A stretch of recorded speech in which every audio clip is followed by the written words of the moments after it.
यहाँ पर कॉपी पर टैक्स, किताब पर टैक्स, पेन पे टैक्स, चलने पे टैक्स, बैठने पे टैक्स, खाने पे टैक्स, लेकिन फिल्म में टैक्स फ्री।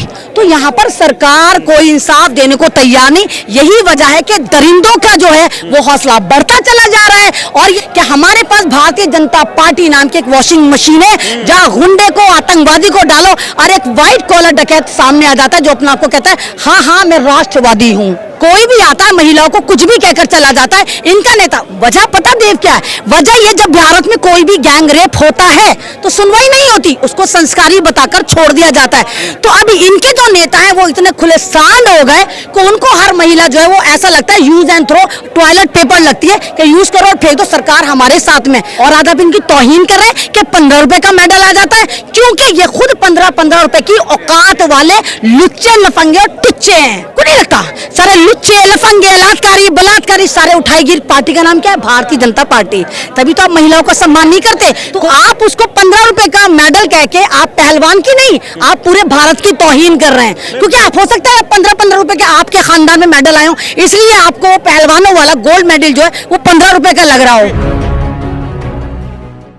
देखिए, पहलवानों के समर्थन में सोशल एक्टिविस्ट एमएन रिजवी इस वक्त मौजूद हैं इंडिया गेट पर। कैसे देख रहे हैं मैडम, जिस तरीके से लगातार देश भर के लोग समर्थन में उतरे हैं? हाँ देखो देव, तुम्हारे चैनल पे भी पहले 2-3 इंटरव्यू मेरे हो चुके हैं और जिस तरह ये देश का गौरव, देश की पहलवानें और गोल्ड मेडलिस्ट यहाँ पर बैठी थी जंतर मंतर पे, उनकी कोई सुनवाई नहीं हुई।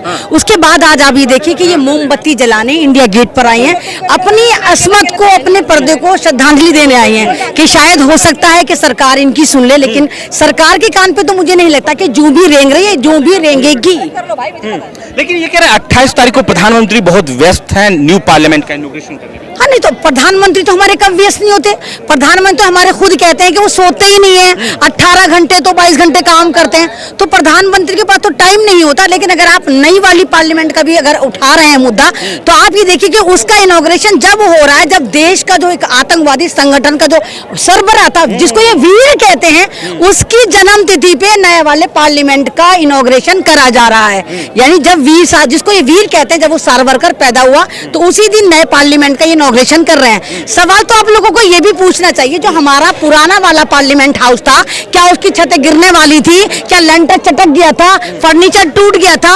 बारिश में वो टपक रहा था? जब इतना मजबूत पार्लियामेंट हाउस हमारे पास ऑलरेडी था तो देश में तो और भी जरूरत थी। अस्पतालों की जरूरत थी, कॉलेजेस की जरूरत थी, रोड की जरूरत थी, शिक्षा की जरूरत थी।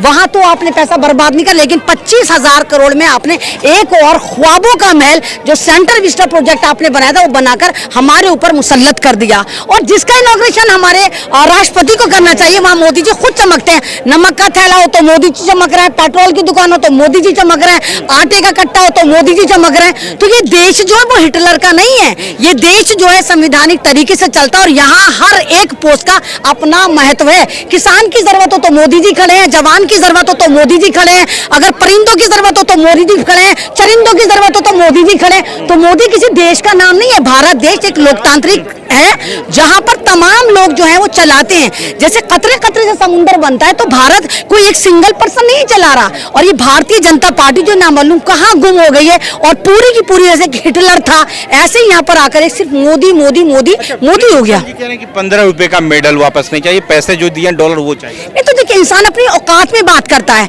भाई मेडल को इन्होंने 15 रुपए का कह दिया, लेकिन आपको पता है कि एक मेडल लाने के लिए किस कदर मेहनत करी जाती है, किस कदर एक कोऑर्डिनेशन चलता है। एक 12-13 साल की बच्ची को पहलवान बनाने के लिए पहले हम कैंपों में भेजते हैं, वहां उनकी 4 साल ट्रेनिंग होती है। उसके बाद वो दौड़ना, धूमना, क्या क्या नहीं करती।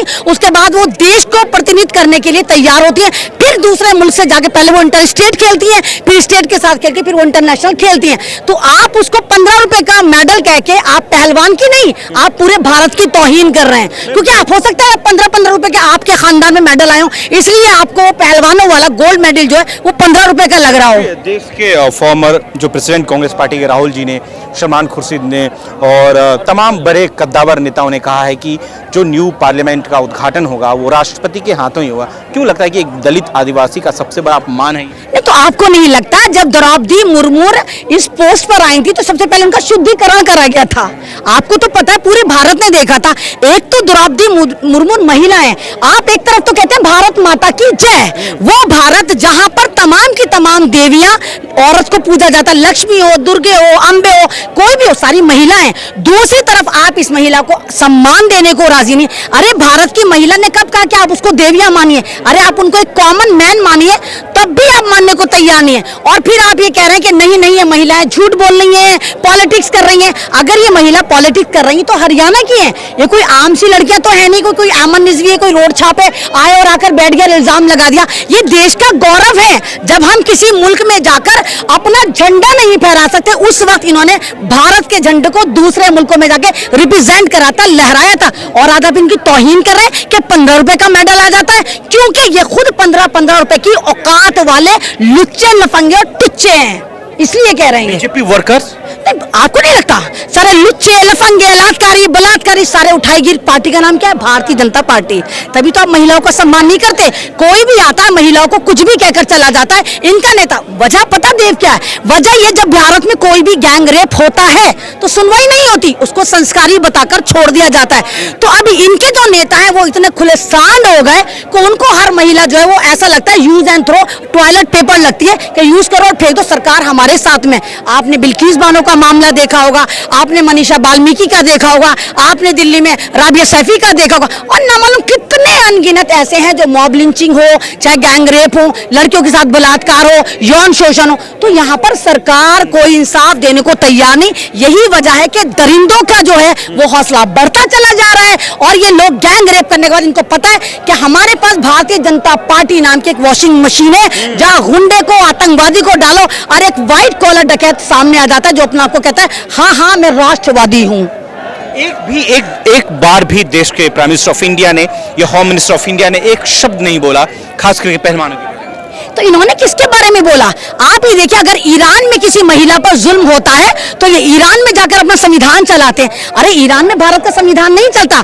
भारत में आप किसी महिला पे जुल्म होता है, किसानों पर जुल्म होता है, जवानों पर जुल्म होता है, बच्चों पर जुल्म होता है, पत्रकारों पर जुल्म होता है, आप बोलते नहीं है, ना मीडिया को बोलने देते। लेकिन दूसरे मुल्क में अगर महिला के साथ कुछ होता है, पूरा का पूरा इंटरनेशनल मीडिया, वहां जाके हिंदुस्तान का मीडिया इंटरनेशनल पे कवर करता है। तो ये वाली बात दर्शाती है कि चिराग तले अंधेरा। आप ये देखिए, आपको याद होगा पिछले साल जब किसान बैठे थे तो इनको कैसा टारगेट करा जा रहा था, ये खालिस्तानी है, खालिस्तानी है, कनेडियन है।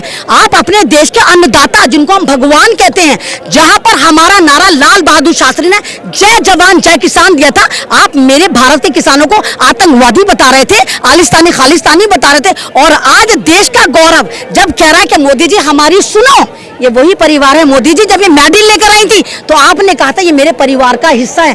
आज आपका परिवार का हिस्सा 30 दिन से आपके घर से 2.5 किलोमीटर की दूरी पर बैठा हुआ है, लेकिन आपके कान पे जू नहीं रंग रही। इतने बेशरम लोग कहां से लाते हो इतनी बेशर्मी तुम लोग? इतने बेगैरत कोई कैसा हो सकता है? देव, मैं तो यही सरप्राइज हूं कि कौन इतना बेगैरत हो सकता है। चुनाव के बीच द केरला स्टोरी मूवी भी आई, जिसको लेकर बीजेपी ने खूब खिलाई। योगी आदित्यनाथ खुद जाकर देखते हैं थिएटर में और फिल्म निर्माता को भी लेके जाते हैं। तो इसका प्रभाव कितना पड़ेगा आने वाले? नहीं, देखिए, केरला स्टोरी में मैंने तब भी बताया था कि 32,000 लड़कियों का जो उन्होंने डेटा दिया था, वो मात्र 3 लड़कियां थी जो अपनी मर्जी से मुस्लिम समाज में जाके शादियां करी थी, क्योंकि वो हिंदुस्तानों के एजेंट की बेटियां थी, बीवियां थी। वहां जाके उनके हस्बैंड जो मर गए थे, उनके पति मर गए थे, जिसमें 2 ईसाई थी और 1 हिंदू थी। इन्होंने 32,000 का डेटा इसलिए दिया क्योंकि उनको पता है कि 4 स्टेटों में इलेक्शन होने वाले हैं और ये नफरत का माहौल पैदा कर रहे हैं। आपने देखा था कश्मीरी फाइल कैसे आई थी?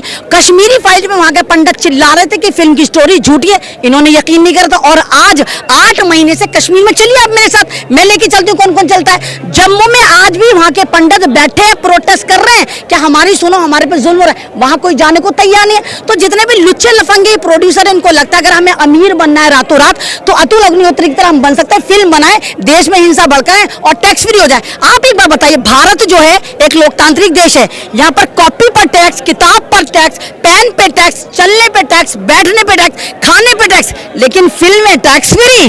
क्यों? क्योंकि आप वहां से नफरत बांटते हैं। आपको पता है कि आपकी पॉलिटिक्स जो सिर्फ गाय, गोबर, तीर, त्रिशूल, तलवार, मंदिर मस्जिद पर टिकी हुई है, इसके अलावा आपने चवन्नी का नहीं करना। आप बताइए, जो महिलाएं बैठी हुई हैं, ये जो लड़कियां बैठी हुई हैं, ये क्या देश की महिलाएं नहीं है? आप इन्हें कैसे इग्नोर कर सकते हैं? क्या ये हिंदू समाज से नहीं आती? क्या ये आपकी बेटियां नहीं है? और आप लगातार इनकी तौहीन पे तौहीन करे जा रहे हैं, तो इस तरह नहीं होता। जब लोग सड़कों पर उतर जाते हैं तो देव चौधरी इनकलाब आता है, और ये 1 महीने से इनकलाब आ रहा है, और कुछ ना कुछ ये तारीख जरूर लिखेगा। 2024 में इसका कितना फर्क पड़ेगा? एमएन जी, आप तो काफी चुनाव का बड़ा तजुर्बा है आपके पास, काफी सारी स्टेट घूमती हैं आप, कितना फर्क पड़ेगा? देखिए फर्क पड़ रहा है, जब तो फिल्में बना रहे हैं, कभी केरला स्टोरी बना रहे हैं, कभी दूसरी स्टोरी बना रहे हैं। अरे मोदी जी, अगर आपको बनाना है तो आप गुजरात फाइल बनाइए, आप बनाइए पहलवान फाइल बनाइए।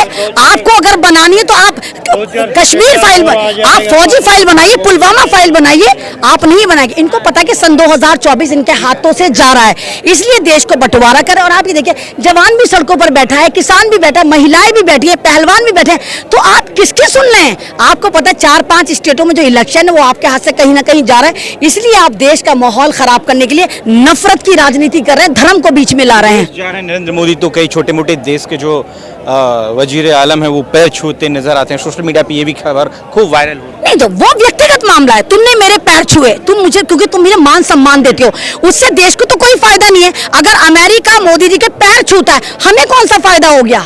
वहां से आप स्कीमें लाइए, ये तो हम हैं। अगर हम वहां पे बाइडन के पास जा रहे हैं, बाइडन के साथ सेल्फी खिंचवा लेंगे। मोदी जी, आप देश के प्रधानमंत्री हैं, हमें सेल्फियां नहीं चाहिए, हमें वहां से प्रोजेक्ट चाहिए, वहां से बिजनेस चाहिए, रोजगार चाहिए। आप तो सेल्फियां लगा लगा के दिखाया जा रहे हो, ये मुझसे मिला, वो वहां से मिला, आपको तो कोई वहां पे रिसीव करने तक नहीं आ रहा। तो ये सब ड्रामेबाजी, इसके अलावा कुछ नहीं है। कि हर दिन IIT खुल रहे हैं, सप्ते में IIM खुल रहे हैं, तमाम आंकड़े एक जारी किया है कि मोदी के राज में तमाम विकास हो रहे हैं। वो एक सोशल मीडिया पे ये भी खबरें चल रही हैं। क्या आप इस बात को मानती हैं कि हर दिन हर महीने IIT IIM खुल रहे हैं, हॉस्पिटल खुल रहे हैं, कॉलेजेस खुल रहे हैं, ITI खुल रहे हैं? बिल्कुल मानती हूँ, खुलना है, लेकिन सिर्फ डिजिटल पर खुलना है। मोदी जी का, बीजेपी का सारा विकास सिर्फ डिजिटल पर होता है। अगर हमारा भारत इतना ही सक्षम होता, इतना ही तरक्की कर रहा होता, तो क्या ये महिलाएं 1 महीने से सड़कों पर होती? क्या ये महिलाएं आज इंडिया गेट पे मोमबत्ती जलाने आ रही होती? अगर देश का माहौल अच्छा होता तो क्या पिछले साल किसान यहाँ सरहदों पर बैठा हुआ होता? अगर देश का माहौल अच्छा होता, बिहार में स्टूडेंट जो पिटे हैं वो उस तरह पिट रहे होते? तो ये सिर्फ कहने की बात है। इनको लगता है कि डिजिटल पे सब कुछ चंगा सी दिखा दो तो भारत की जनता के साथ साथ इंटरनेशनल जनता बेवकूफ बन जाएगी। लेकिन मोदी जी, आपने स्ट्रीम चैनल खरीदा है, सोशल मीडिया भी नहीं आपने खरीदा। बेशक आप देव चौधरी का लोकतंत्र चैनल उड़ा दो, बेशक आप लोगों के फेसबुक पेज उड़ा दो। मेरा फेसबुक पेज उड़ाया, 5 लाख मेरे फॉलोअर थे, मेरा भी पेज उड़ाया है, लेकिन आप मेरी आवाज नहीं उड़ा सकते। नहीं उड़ा कहते हैं कि हमारा पेज जो है उस नहीं, सबके पेज उड़ाते हैं। जो भी आवाज उठाता है उसको सोशल मीडिया पे बंद कर सकते हैं। लेकिन मोदी जी, हम जिंदा हैं, हमारा जमीर भी जिंदा है। जिंदा वो होते हैं जिनका जमीर जिंदा होता है, नहीं तो सड़कों पर तो कुत्ते बिल्ली भी फिरते हैं, वो भी जानदार होते हैं। तो जिंदा लोग वो होते हैं जब जुल्म होता है, किसी पर भी होता है, जो लगातार आवाज उठाए, वो होते हैं जिंदा जमीर लोग। तो आज ये बेटियां बैठी है, हम इन बेटियों के लिए खड़े हैं, और जब तक खड़े रहेंगे जब तक इनको इंसाफ नहीं मिल जाता। बहुत बहुत शुक्रिया अमन रिजवी जी, इस वक्त हमारे साथ मौजूद थी। देखिए पूरे इंडिया गेट का क्या माहौल है, लोग जंतर मंतर से चलकर जो है इंडिया गेट आए हुए हैं।